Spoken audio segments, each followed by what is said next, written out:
محبين بقى البط يجولي في الفيديو ده. النهارده هنعمل مع بعض طريقة بط حلوة جدا جدا جدا، من احلى واجمل الوصفات اللي ممكن تجربيها للبط. وهنعملها كمان محشية، وهنحطها كمان في محلول نقع هيدي البط طراوة غير طبيعية وهيخليه طري جدا معاكي. اول حاجة هنعمل محلول النقع اللي هننقع فيه البطة. معايا ربع كوباية من السكر ومعلقتين كبار من الملح، ومعايا هنا ورق لورا وقرفة وكبابة صيني وفلفل اسود حب، وكمان حبهان وشرايح كده من الليمون. هبدأ انزل عليهم بلترين من المية، هدوبهم كده لعند السكر والملح ما يدوبوا مع بعض.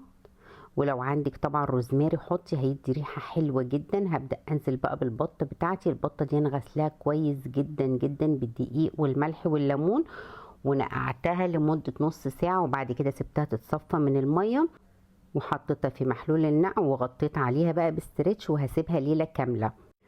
وكل حوالي 4 ساعات او 5 ساعات هقلبها على الناحية التانية زي ما انتوا شايفين كده، علشان الناحيتين يكونوا متشربين كويس قوي من محلول النقع ده. تعالوا بقى نعمل الخلطة الحلوة جدا اللي هنتبل بيها البطة بتاعتنا. معايا هنا حبايتين من الطماطم مبشورين، وبصلة كمان مبشورة، ونص معلقة صغيرة من الفلفل الاسود، ونص معلقة صغيرة من البابريكا، وهظبط الملح، ومعايا نص معلقة صغيرة من الكمون. هقلب الخلطة دي كده كلها مع بعضها، وهبدأ انشف البطة بتاعتي كويس قوي بالمناديل كده علشان ما يبقاش فيها اي مية خالص. انا مش عايزاها يكون فيها اي مية. هاخد بقى الخلطة بتاعتنا دي كده واحشي بيها البطاية، اتبلها. مش قادرة اقول لكم التتبيلة دي حلوة جدا جدا وبتدي طعم حلو جدا للبط. وهسيبها بقى في الخلطة دي كده لمدة ساعتين.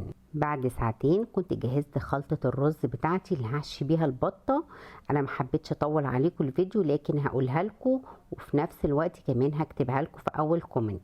جبت بصلاية شوحتها كويس، اول ما بدأت تاخد لون قطعت عليها الكبد والقوانص بتاعة البطة وشوحتهم كويس مع بعض، ونزلت عليهم بقرفة وفلفل اسود وورق لورا وحبهان مطحون، وظبطت الملح ومكعب من المرقة. وبعد كده نزلت بنص كوباية من الرز كنت غسلاها كويس وشوحتهم كلهم مع بعض. وبعد كده حطيت عليها نص كوباية من المية، اخدت نص سوا، وسبتها بقى بردت وحشينا بيها البطة زي ما انتوا شايفين كده. هبدأ بقى اقفل البطة بالخلة كده زي ما انتوا شايفين، وبعد كده هبدأ كده اقطع البطة من عند الصدر علشان تستوي كويس، وعلشان كمان هنحط لها خلطة حلوة جدا. معايا هنا معلقتين كبار من الصلصة، عليهم معلقتين كبار من الزيت، وربع معلقة صغيرة من الفلفل الاسود، ومعلقتين كبار من دبس الرمان، وحطيت نص معلقة صغيرة من الملح. قلبتهم مع بعض كده، وهبدأ ادهن البطة كده زي ما انتوا شايفين. مش قادرة اقول لكم يا جماعة بتدي البطة طعم تاني خالص خالص خالص، وفي نفس الوقت كمان بتديها لون حلو جدا وبتديها قرمشة حلوة كمان.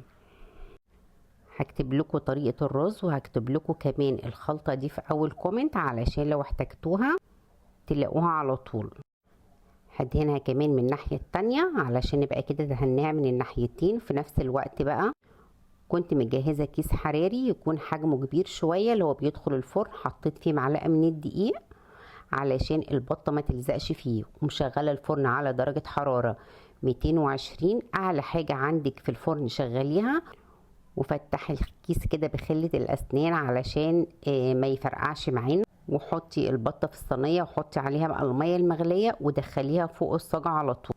هتقعد معاكي بالظبط حوالي 3 ساعات على حسب حجم البطة. يعني لو البطة 3 كيلو هتقعد معاكي حوالي 3 ساعات او ساعتين ونص، يعني تقريبا كده كل كيلو بياخد ساعة في الفرن. هنا بقى بعد 3 ساعات شلتها من الكيس الحراري وشغلت عليها الشواية، وبقت معايا يا جماعة باللون والجمال ده. خدي بقى من الصوص اللي وقع منها ده، وبعد كده ادهني بقى البطة من فوق. مش قادرة اقول لكم ريحتها وطعمها خطير خطير خطير.